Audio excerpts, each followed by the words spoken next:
एक ऐसी टीचर है जो देखने में स्टूडेंट की जैसी लगती है और वो लाखों ऐसे लोगों को ट्रेन कर रही हैं जो टीचर्स बनना चाहते हैं। इतनी कम एज में जो वो काम कर रही हैं वो हम सबके लिए, यानी आप लोगों के लिए, मेरे लिए, पूरी दुनिया के लिए एक बहुत बड़ी इंस्पिरेशन है।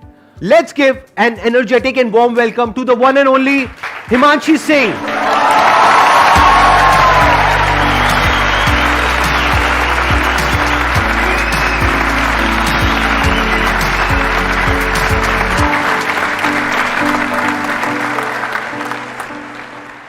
आपने 6 साल पहले अपना YouTube चैनल शुरू किया था लेट्स लर्न के नाम से।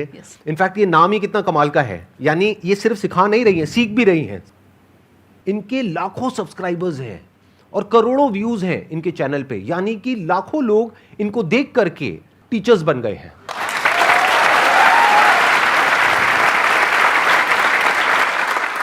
Thank you sir for having me here. और मैं 2-3 बातें जो कहना चाहूँगी आपको।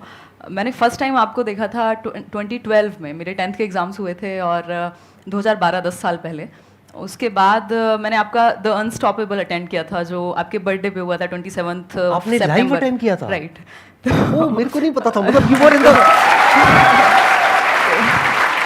आप त्यागराज स्टेडियम में वहां पे जो हुआ था वहां पर थे आप? बिल्कुल। आज सुबह मेरी सिस्टर ने भी यही कहा मुझे, 3 बजे हम मैसेज पे बात कर रहे थे, थोड़ा मैं काम कर रही थी, कि शी साइड के अच्छे से करना। और last time I heard Sandeep Maheshwari was in Tyagraj with you, और नेक्स्ट टाइम भी मैं जब उनको देखूंगी, वो एक्चुअली यूट्यूब नहीं देखती हैं, बहुत कम देखते हैं, तो तेरे साथ ही देखूंगी, तो वीडियो का मेरे को इंतजार रहेगा। तो मतलब मुझे भी थोड़ा सा अच्छा लगा, वो टाइम बिल्कुल याद आया। आपने 2 बच्चों की स्टोरी सुनाई थी और यू साइड के उसको पता नहीं था कि वो कर नहीं सकता, ये उसे नहीं पता था। मतलब वो बहुत एक अपने आप में इंस्पिरेशनल था। मतलब मेरी लाइफ में ये चीज़ रहती है कि मेरी टीम में भी कोई बोलता है कि नहीं हो सकता या नहीं है, मैंने कहा नहीं क्यों बोलते हो छूटते ही, थोड़ा देखो हो जाएगा, तरीका तो होगा ही। तो बहुत इंस्पायर किया आपने सर, जो मुझे बहुत अच्छी क्वालिटी लगती है आपकी। थोड़ा सा बुद्धिजीवी होते हैं लोग तो टाइम के साथ उनको लगता है थोड़ा मुश्किल दो कुछ, मतलब भारी बातें, भारी किताबें या कुछ, आप बहुत ही मुश्किल बात को भी बहुत आसानी से समझा देते हैं सबको। वो मुझे बहुत अच्छी क्वालिटी लगती है आपकी कि आप बहुत सिंपल तरीके से समझा देते हैं। थैंक यू सो मच जी। अब हम क्वेश्चन आंसर शुरू करें। मैम मेरा क्वेश्चन, पहले मैं बेस बताती हूँ कि मैं ऐसा क्यों पूछ रही हूँ, because I am also budding educational YouTuber like you are an inspiration to me. And मैं कल आप ही की वीडियो देख के आई हूँ जो अमन धतरवाल सर ने आपका इंटरव्यू लिया था, एंड मतलब okay I am excited. So the question is कि every YouTuber starts as a one man army, single handedly हम सब कुछ करते हैं, बट एक पॉइंट आता है जब you have to build a team, तो मुझे वो प्रोसेस समझना है that how does it happen, क्योंकि एकदम से आप पूरा एक लार्ज स्केल प्रोडक्शन, एक टीम नहीं ले सकते। सो वो स्टेप बाय स्टेप कैसे किया जाए फॉर एवरी बडिंग यूट्यूबर या जो भी स्टार्ट करना चाह रहे हैं उनके लिए कोई गाइडेंस? बेसिकली इसके ना 2 तरीके हैं, या तो आप खुद से टीम बिल्ड करें, एक बड़ी सी टीम जो आप कह रहे हैं, या फिर आप किसी के साथ कोलैबोरेट कर लें एक लेवल के बाद। क्योंकि अगर आप टीचर हैं तो वो थोड़ा सा एक टाइम पे वो फ्रिक्शन क्रिएट होगा, लोग आएंगे, वो फिर उनको ऑफर देंगे जिनको आप सिखा रहे हैं या जिनके साथ आप जुड़े हुए हैं, एक टाइम पे वो टूट के चले जाएंगे कहीं और, तो वो सब होता है। वो बहुत बड़ी अपने आप में एक पॉलिटिक्स जैसा ही है। तो अगर आपकी पर्सनैलिटी वैसी नहीं है, मतलब मैं पर्सनली मानती हूँ मेरी वैसी नहीं है, तो उस केस में आप कोलैबोरेट कर सकते हो। बाकी इंडिविजुअली बहुत कुछ किया जा सकता है। मुझे याद है 1.5 मिलियन तक भी मैं इवन टाइप भी खुद कर रही थी क्वेश्चंस, जबकि उस टाइम पे वीडियोस की भी ज़्यादा नंबर ऑफ वीडियोस बनते थे। तो अकेले भी बहुत कुछ किया जा सकता है, बट हाँ एक टाइम के बाद आपको टीम बिल्ड करनी ही पड़ेगी। अभी भी ज़्यादा बड़ी टीम मेरी पर्सनल लेवल पे नहीं है, क्योंकि मैं शेयर होल्डर हूँ एक कंपनी में, तो वो या तो डेलीगेट होती हैं चीज़ें या फिर मैं खुद कर लेती हूँ। और इसका फ़ायदा है क्योंकि मैंने एक चीज़ खुद से स्क्रैच से की है, तो अभी भी जैसे मेरी टीम में भी कोई नया इंसान आया, वो कहेगा दीदी ये नहीं होगा, ऐसे नहीं होगा। मैंने कहा यार कैसे नहीं होगा, मतलब करके देखो ना, मुझे पता है कि कैसे चीज़ें बिल्ड हुई हैं। इन्होंने एक बहुत अच्छी बात कही है कि क्या होता है कि जब आप खुद एक काम को कर लेते हैं ना, जैसे इन्होंने 1.5 मिलियन तक खुद सब कुछ किया, तो अब अगर ये आगे टीम बिल्ड करेंगी तो उनसे अच्छे से काम करवा सकती है। और जब वो काम एक लेवल पे आ जाए जब आप उसको खुद नहीं संभाल पा रहे हैं, तब आप टीम को इन्वॉल्व कर सकते हैं और उनके लिए भी एक विन विन सिचुएशन क्रिएट कर सकते हैं, ताकि वो रिटेन भी हो, नहीं तो वो छोड़ करके चले जाएंगे। और प्लस आपको खुद को आता होगा तो उनको ये भी लगेगा कि उनको आपसे भी कुछ सीखने को मिल रहा है। जैसे आई एम श्योर इनके साथ में जो भी टीम मेंबर्स जुड़े होंगे उनको ये फीलिंग आती होगी कि हमको कितना कुछ सीखने को मिल रहा है यहाँ पे रोज, इनसे कुछ नया नया। तो ये एक बहुत बड़ी मोटिवेशन होती है। सिर्फ पैसे से आप किसी को नहीं रोक सकते हैं, उसकी ग्रोथ भी होनी चाहिए। वो ग्रोथ तब हो पाएगी जब आपकी खुद की ग्रोथ एक लेवल पे हो चुकी होगी।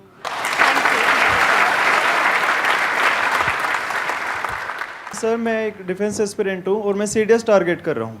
तो सर प्रॉब्लम है कि अब सीडीएस मैं टारगेट कर रहा हूँ तो 2 केसेस हो सकते हैं, या तो एग्ज़ाम क्लियर होगा या फिर नहीं होगा। अगर नहीं होता है तो मैं बैकअप रखता हूँ, जैसे दिल्ली पुलिस सब इंस्पेक्टर या कोई भी गवर्नमेंट जॉब। तो मैम अब मैं क्या करूँ, या तो CDSE सिर्फ टारगेट करूँ एक एग्ज़ाम, या फिर सारे में एग्जाम्स टारगेट करता चलूँ कि नहीं दिल्ली पुलिस भी देखूंगा, मैं CGL भी देखूंगा। तो क्या करना चाहिए मुझे इसके दो तरीके हो सकते हैं। एक तो ये हो सकता है कि आप जो कॉमन सब्जेक्ट्स होंगे ही, जैसे रीजनिंग है, मैथ्स है, ये हर जगह पे आते हैं, तो वो तो आपके एक ही जगह से तैयार हो जाएंगे। अगर आप CDS की भी, सिर्फ CDS की भी तैयारी कर रहे हैं, तब भी वो हो जाएंगे कवर। कुछ चीज़ें अलग होंगी। तो मुझे लगता है कि अगर आपके जो कॉमन सब्जेक्ट्स हैं उनको आप पैरेलली प्रिपेयर कर रहे हैं, और एक टाइम के बाद आपको लगता है, पहले आप CDS पे ही फोकस रखिए, उसके बाद आपको लगता है कि CDS एक लेवल का तैयार है, तो जो बाकी एग्जाम्स भी, क्योंकि ऐसा नहीं है ना, हमारे हाथ में नहीं है कंट्रोल कि कब आएगा एग्जाम कौन सा, तो हम फिल तो सारे ही करेंगे, एटलीस्ट जो सेम कैटेगरी में हैं, आसपास के हैं। तो उस केस में जब आपने जो कॉमन सब्जेक्ट्स हैं वो पढ़ लिए होंगे, जो आपका मेन एग्जाम है, जो आपका प्लान ए है, जैसा कि आप कह रहे हैं, और उसके बाद जो बाकी बचे हुए कुछ सब्जेक्ट्स ही होंगे, थोड़ा बहुत ही चेंज होता है, वो आप जब वो एग्जाम आने वाला हो उस दौरान तैयार कर सकते हैं। तो दोनों चीजें हो जाएंगी। बट एक टाइम पे, मतलब एटलीस्ट 6 महीने 3 महीने तो आप एक एग्जाम को प्रॉपर दीजिए, ताकि एक लेवल आपका तैयार हो जाए कॉमन सब्जेक्ट्स का। बिल्कुल मैम। और सर सेकंड केस हो सकता है कि मैं क्लियर कर लूँ, तो देन सर मुझे SSB के लिए जाना होगा। SSB सर अब एक साइकोलॉजी टेस्ट होता है, पर्सनैलिटी टेस्ट। तो सर अब मैं अपनी पर्सनैलिटी एक ऑफिसर जैसे कैसे बना सकता हूँ, मैं कैसे अपना जो सोचने का तरीका है एक ऑफिसर जैसा कर सकता हूँ। आपको क्या करना है, ऐसे लोग जो वो बन चुके हैं, जो आप बनना चाहते हैं, जिस भी फील्ड पे हैं, उनके आपको इंटरव्यूज मिलेंगे ऑनलाइन। आप उनके इंटरव्यूज देखते चले जाइए। उसमें से भी कुछ ऐसे लोग होंगे जिनके जैसा आप बनना चाहते हैं, यानी कि वो आपका आइडल है। बिल्कुल तो उनके इंटरव्यूज आप बार बार देखिए, 2 बार देखिए, 5 बार देखिए, 10 बार देखिए, 20 बार देखिए। तो क्या होगा, धीरे धीरे आपके बिहेवियर में वो चीज उतरने लग जाएगी और आप उन्हीं की तरह बिहेव करने लग जाएंगे। बिल्कुल sir. Okay, thank you sir. Most welcome. Sandeep sir, I would really like to say one thing. Thank you to you and your team members. हर किसी के लाइफ में अलग हार्डशिप्स रहते हैं, इमोशनल ट्रोल हो जाता है, मतलब लगता है कि यार सामने वाले को आप कितना समझाओ नहीं समझ रहा है, तो फिर खुद के अंदर लगता है कि कहीं हम ही तो गलत नहीं है। आपकी क्या, मेरी भी बहुत ट्रोलिंग होती है।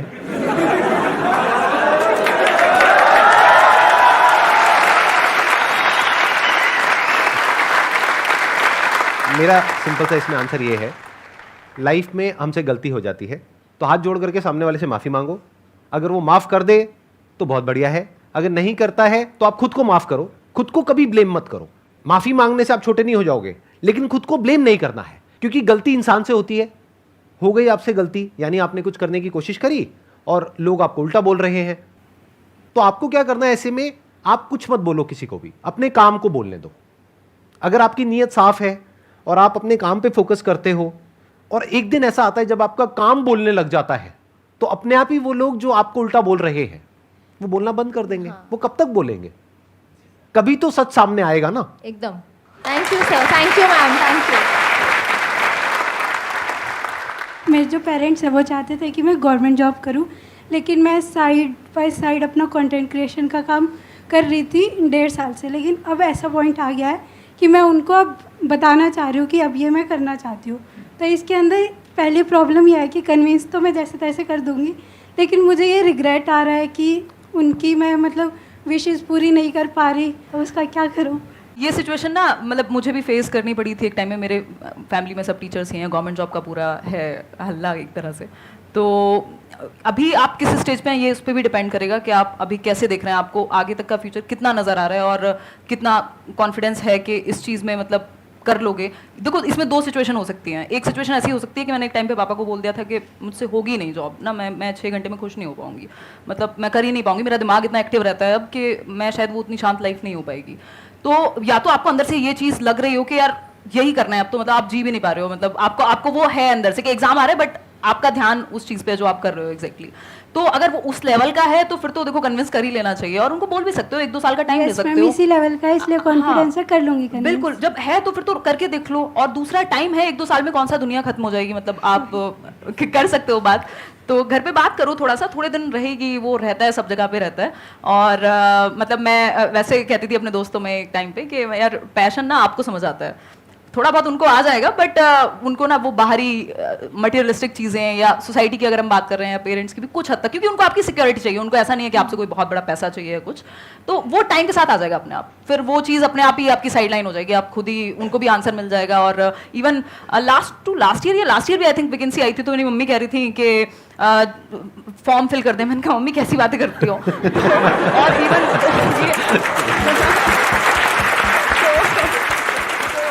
और मैं आपको एक चीज और बता देता हूँ जो आप में से बहुत सारे लोगों को पता नहीं होगी, लेकिन मेरे को पता है। यहाँ पर कोई गेस्ट आते हैं तो मैं पूरी रिसर्च करता हूँ उनके ऊपर। तो मैंने आपका एक दूसरा चैनल भी देखा है, एक तो आपका लेट्स लर्न वाला है, एक आपका व्लॉग्स वाला चैनल है। तो मैंने व्लॉग्स वाले चैनल में देखा अभी रिसेंटली आपने ऑडी परचेज करी है, if I am not wrong, उसके बाद भी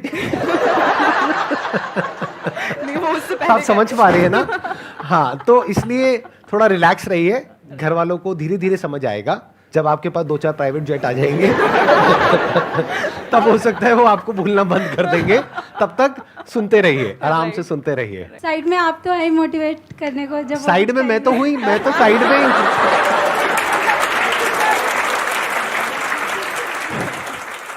hello sir. Hello ma'am. Ma'am first of all आप बहुत क्यूट हो रियलिटी में।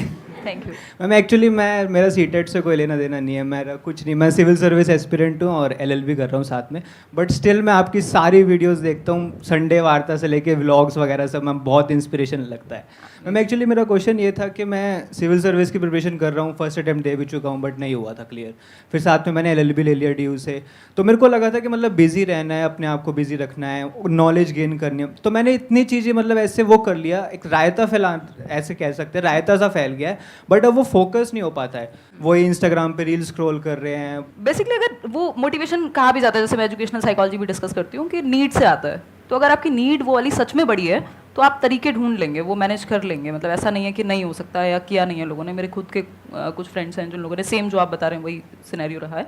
हालांकि इंडिविजुअल डिफरेंसेस हैं, कंपेयर नहीं कर सकते, बट ऐसा नहीं है कि नहीं किया जा सकता।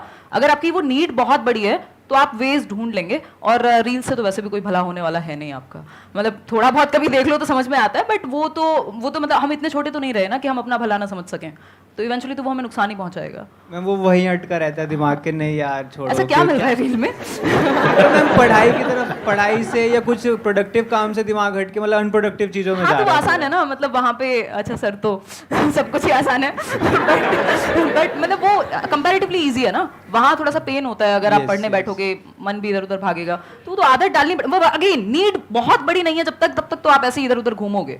अगर वो नीड बहुत बड़ी हो जाएगी, जिस दिन आपको लगेगा कि ये चीज़ सच में इंपॉर्टेंट है, आप वेज ढूंढ लोगे कुछ भी करके, वो अपने आप उठ भी जाओगे, कर भी लोगे, पता नहीं क्या क्या कर लोगे। तो सारा खेल वही है। अगर सच में अंदर से उतनी उस लेवल की नीड ही नहीं है तो फिर खुद को भी धोखा मत दो और आसपास वालों को भी। मतलब सारा खेल उसी का है कि आप सच में कितना चाहते हो। Thank you ma'am, thank you.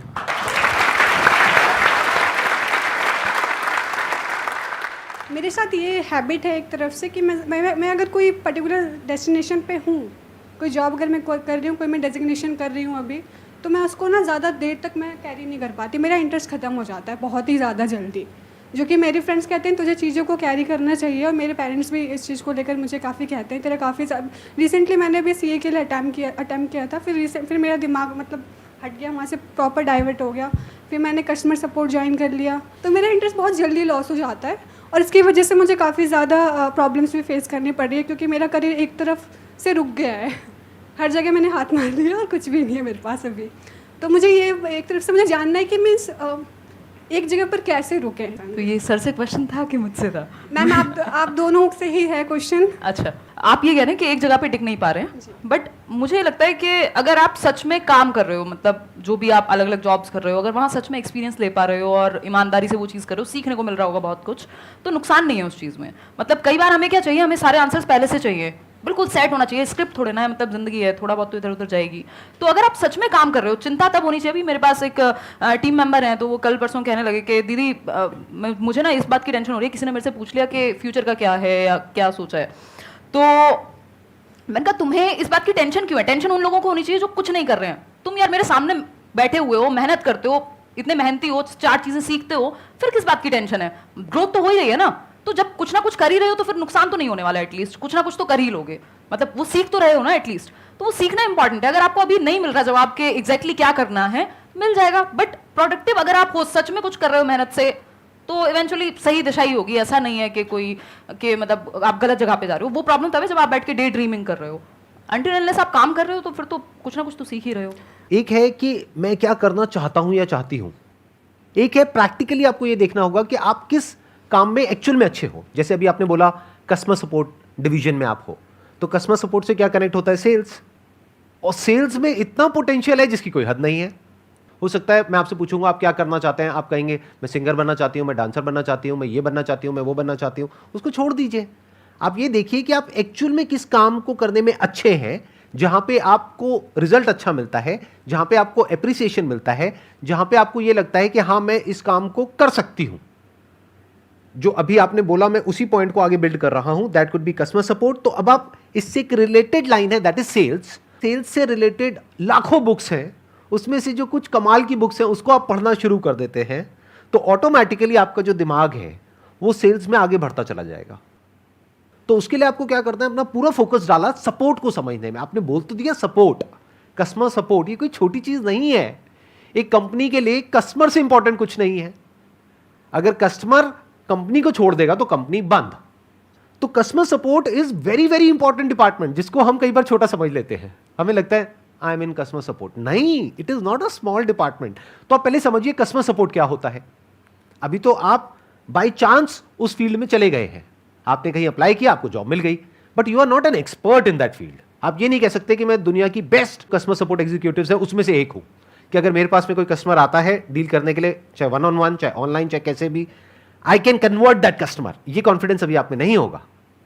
तो अगर ये कॉन्फिडेंस आप डेवलप कर पाए, अपनी स्किल्स को अपग्रेड कर पाए, सीख पाए और अपने आप को ऐसा बना पाए कि जो कंपनीज हैं वो आपको रिक्रूट करना चाहें बेस्ड अपॉन रिजल्ट्स। क्या आप बताएं कि देखिए पिछली कंपनी में मैंने 1 साल तक काम किया, इतनी सेल्स मैंने जनरेट करी उस कंपनी के लिए, तो क्या उसका जो कॉम्पिटिटर है वो आपको डबल सैलरी नहीं देगा? उसको नहीं दिखेगा कि वो कितना कमाएगा आपको पैसा दे करके। वो पैसा दे करके आप पे एहसान नहीं कर रहा है, वो अपनी कैलकुलेशंस करेगा। तो अपने आप को इस लायक बना लो कि लोग आपके पीछे आए, कंपनीज आपके पीछे आए।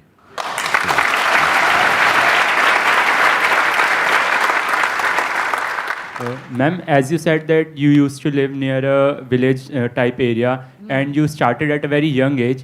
Right. So I want you to share the both supportive and unsupportive sides of the society. जो आपका ये क्वेश्चन है कि सपोर्टिव और अनसपोर्टिव, जैसे ही हम जो ट्रेडिशनल वेज नहीं हैं, जो थोड़ा सा हटके हैं, आउट ऑफ द बॉक्स चीज़ें हैं या अभी उतना कॉमन नहीं है, उन चीज़ों में जाते हैं तो कई बार लोगों को समझ ही नहीं आता। इवन मैं अभी कुछ टाइम पहले अपनी नानी से मिलने गई थी, तो वो 90+ ईयर्स की हैं, तो मुझे पता नहीं कितना टाइम लगा उनको समझाने में कि मैं क्या करती हूँ और उनको कितना ही समझ आया होगा, अभी भी मुझे पता नहीं है। तो बेसिकली इस तरह की चीज़ें ना समझने में ईजी नहीं होती, स्पेशली अब हमसे पहली जनरेशन के लिए या जो जनरल परसेप्शन चल रहा है सोसाइटी में उनके लिए।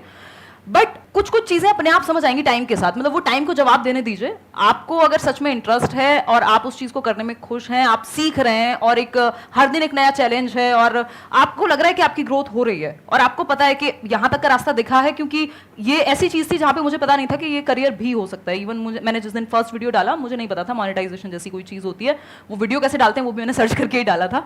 तो उस केस में वो आप जहाँ तक का रास्ता दिख रहा है उतना एटलीस्ट उस चीज़ पे फोकस करो और देखो आपकी फील्ड में कुछ लोग अगर हैं, तो अब तो है ही एटलीस्ट इस तरह की चीज़ों में, तो आप उनको देख के भी सीख सकते हो कि क्या अपर लिमिट है या फिर मतलब किस तरह से आप चीज़ें करोगे। तो सपोर्टिव और अनसपोर्टिव, कई बार जो लोग आपके क्लोज मतलब सर्कल में है, जो फैमिली है, तो उनको पता है यार ये रात को मेहनत करती है। उस टाइम पे आवाज़ आती थी दिन में तो मैं रात को रिकॉर्ड करती थी रूम बंद करके ताकि सब सो रहे हैं, तो वो उनको समझ में आएगा कि यार ये मेहनत कर रही है और ये सच में या कर रहा है, सच में ये चीज़ में इंटरेस्टेड है, तो वो कुछ हद तक आपको सपोर्ट करेंगे। दूसरी चीज ना सपोर्ट करने की रही तो आपको सबका सपोर्ट फर्स्ट डे या डे 1 पे क्यों चाहिए? मतलब जरूरी नहीं ना, ज्यादा लोग नहीं चाहिए होते, 1-2 लोग भी अगर आपको लगता है कि समझ रहे हैं तो ठीक है, उतना इनफ है। आप करते जाइए, ज्यादा समझाने की कोशिश मत कीजिए सबको, उसमें आप ही कंफ्यूज होंगे और परेशान भी होंगे जब लोग सपोर्ट नहीं करेंगे। तो मेरे साथ भी वही हुआ है कि मैंने एट टाइम्स, जहाँ पे मेरी बुक आई 2019 में फर्स्ट बुक, तो मेरे फादर बहुत खुश हुए और अभी तो वो नहीं है इस दुनिया में, बट वो सच में बहुत खुश हुए क्योंकि बुक उनको समझ में आसानी से आती थी। बुक मतलब सबको पता है कि भाई बुक लिखनी होती है, मेहनत होती है, ये वो, तो उनको वो चीज़ बहुत अच्छे से समझ में आई, उन्होंने और बहुत अच्छे से सपोर्ट किया। उससे पहले शायद उनको लगता होगा कि यार ठीक है टाइम पास के लिए मान लो, या फिर चलो इसकी कम्युनिकेशन स्किल्स डेवलप हो रही है, मेरे भाई ने कभी दिखा दिया उनको वीडियो। तो वो सपोर्टिव अनसपोर्टिव दोनों चीज़ें रहेंगी, बट आपको फोकस काम पे रखना है।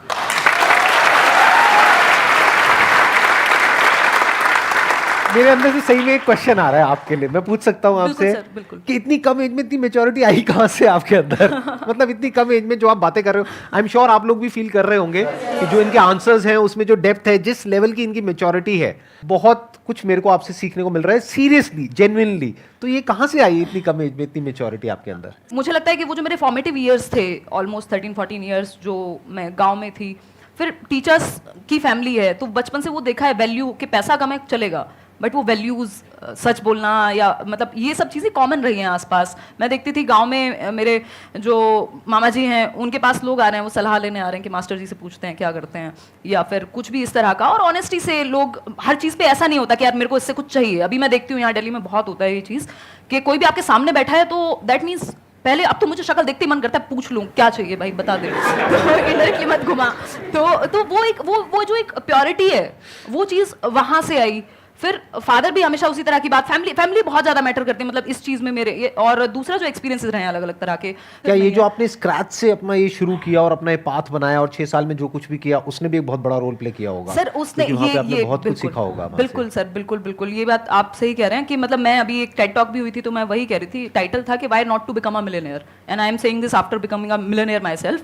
तो मैंने ये कहा था कि आप मिलियनेयर इसलिए मत बनिए, पैसे में प्रॉब्लम नहीं है, आप भी कहते हैं, ये मैंने आपके सेशंस में भी देखा है कि पैसे में प्रॉब्लम नहीं है, आप पैसे को यूज कीजिए, जो करना है करिए, खुश रहिए, उसको एंजॉय करिए, बट इसलिए मिलियनेयर मत बनिए क्योंकि सबने कहा है कि हसल करनी होती है, पैसा बहुत अच्छी चीज है और पता नहीं ये हो जाएगा, उसके बिना आप प्रूव नहीं कर पाएंगे, उसके बिना आप इंसान ही नहीं है, मतलब आप काम के ही नहीं है अगर आप पैसा नहीं कमा रहे, आप अच्छी पोस्ट पे नहीं है, आपकी लोग मतलब वाहवाही नहीं हो रही है सोशली, इसलिए पैसा मत कमाइए। पैसा इसलिए कमाइए या फिर कुछ भी करिए इसलिए करिए क्योंकि आप वहां तक पहुंचते पहुंचते जो बन जाएंगे वो इतनी वैल्यूएबल चीज है, आपकी डिसीजन मेकिंग, आपकी रिस्क टेकिंग। बेसिकली आप बिजनेस या कोई भी काम जब रिस्क टेकिंग, मतलब जो भी ऐसा काम है जो थोड़ा सा पाथ से हटके है, जो नॉर्मल ट्रेडिशन से हटके है, वहां पे आप लाइफ सीखते हैं।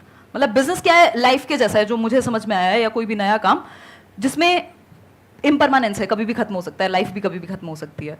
दूसरा, रिस्क लेना ही पड़ेगा आपको, आपकी जो स्टेबिलिटी है, मतलब जैसे लाइफ चलती है वैसे ही कुछ भी आप नया करते हैं तो वो वैसा ही है, आप जिंदगी सीख रहे हैं, अगर आप काम सीख रहे हैं, कुछ भी काम कर रहे हैं, तो वो बहुत कुछ सिखाया है मुझे। तो इसलिए मतलब पैसा कमाइए या अच्छा काम करिए, कुछ भी करिए, इसलिए कि आप वो जो बन जाएंगे वहां तक पहुंचते पहुंचते, वो उसकी वैल्यू मतलब पैसे में तो नहीं रहेगी एटलीस्ट।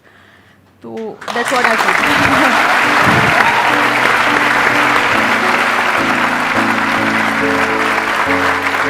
एक टोकन ऑफ एप्रिसिएशन है, आप इतनी दूर से आए हमारे लिए टाइम निकाल करके, this is a thank you for you thank you so from our entire family and our entire team.